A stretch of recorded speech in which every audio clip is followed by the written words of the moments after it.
कुछ ही दिन पहले की खबर है दोस्तों, लेकिन बहुत शॉकिंग है। सिंगापुर और हांगकांग ने कुछ इंडियन मसालों को अपने देश में बैन कर दिया। एमडीएच और एवरेस्ट के 4 मसाले जिन्हें हम लोग अपने रोजमर्रा की जिंदगी में घरों में इस्तेमाल कर रहे हैं, उनमें भारी मात्रा पाई गई इथाइलिन ऑक्साइड की।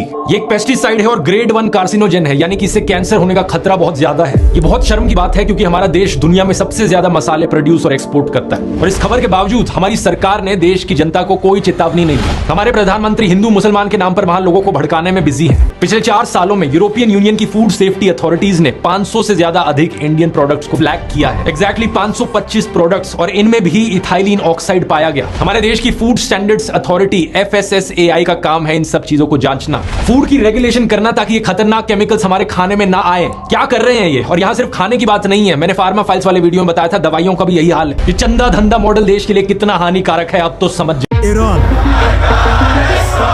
America, Iran is a disgrace. और Israel, We targeted Iran's main enrichment facility. आखिर इन सब की लड़ाई है किस बात पर? Israel launched multiple strikes on Iran. दुनिया में 57 इस्लामिक कंट्रीज हैं, लेकिन क्या वजह है कि अमेरिका और इजराइल इन सब को छोड़कर एक ही कंट्री ईरान के पीछे पड़ा है? ईरान और अमेरिका की इस जंग को पूरा समझने के लिए हमें पीछे जाना होगा, all the way to world war 2। We shall never surrender. World war 2 में दुनिया की हर कंट्री के पास सिर्फ 2 ऑप्शंस थे कि या तो वो ब्रिटिश एम्पायर का साथ दे और या हिटलर का, Dass ich nicht in diesen Jahren für dich eingesetzt habe. जिसमें दुनिया के ज्यादातर कंट्रीज ने ब्रिटिश एम्पायर का साथ दिया। लेकिन उस वक्त ईरान के बादशाह ने ब्रिटिश एम्पायर को छोड़कर हिटलर के साथ हाथ मिलाया, Ich werde nicht eingesetzt. जिसके बाद ईरान और जर्मनी बहुत ही क्लोज दोस्त बनने लगे, और ये बात ब्रिटिश एम्पायर को बिल्कुल पसंद नहीं। इसीलिए ब्रिटेन ने हर तरफ से ईरान पर हमला कर दिया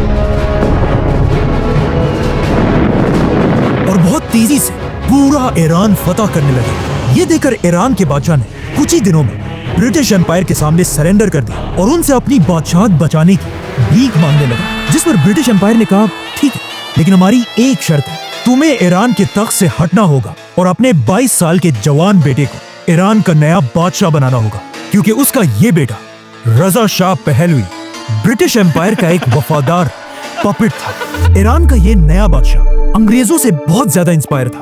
वो चाहता था ईरान के लोग भी बिल्कुल वेस्ट की तरह कपड़े पहने, उन्हीं की तरह पार्टियां करें और अपने सारे ट्रेडिशंस को भूल जाए।